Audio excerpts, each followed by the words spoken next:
Now, you may want to distinguish. You may say, yeah, but they probably weren't offering like a bull or a sheep or a goat or something.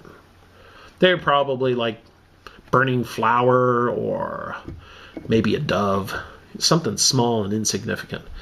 But nothing that would be like a sin offering or a burnt offering or anything like that, like just like, like a wave offering. Hi. Like it would be something like that. That's what they'd be doing. No, they were participating in temple worship. Now, this here is at least, probably 20 years after JC died on the cross. Paul celebrated the Feast of Pentecost in Jerusalem around 58 AD or CE. So my estimation of time was incorrect. It wasn't 20 years since the crucifixion of JC, but 30 years. Their practice wasn't a simple oversight, nor the consequence of them being assimilated back into mainstream Jewish orthodoxy. And so clearly, we're not talking about, they just had a hard time getting rid of the whole Jewish thing. And this here's what later church authorities tried to get people to believe, because even in the 4th century, Eusebius, the church historian, he wrote very clearly that yes, the Jews in the 1st century were Torah-observant Jews. They continued to keep kosher, they continued to keep Sabbath, and they believed things that are probably going to disturb you when you find out. But it clearly was about these guys here, including Paul.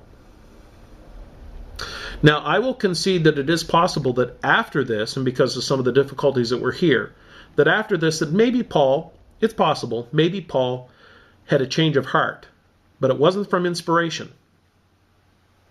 Because at this moment in time, his inspiration, based on his actions, was that he believed that the law, the Torah, was still to be observed, still to be followed, including sacrifices at the temple, including Nazirite vows, and I'm sorry, but there's no way around this. You can't blot that out of the book.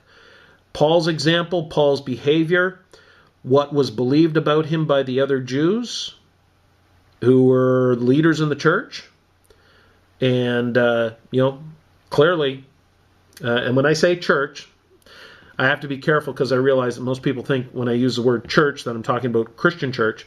They didn't call themselves Christians. They were a sect of Judaism. Ecclesia, the Greek from whence we get church, is actually, if you actually look it up in Strong's Concordance, I'm quite sure that that's where I saw it. It essentially just says a meeting for religious purposes. And essentially that came to be used the word church, and it became synonymous with Christian worship. But at that time, the word church or ecclesia just referred to any group of people gathering for religious purposes, and certainly that's what these guys were doing. They were a part of a sect called the Way, had nothing to do with JC saying, "I am the way, the truth, and life, no one comes to the Father but by me." But we'll get to that at another time. There was another way that they're referring to.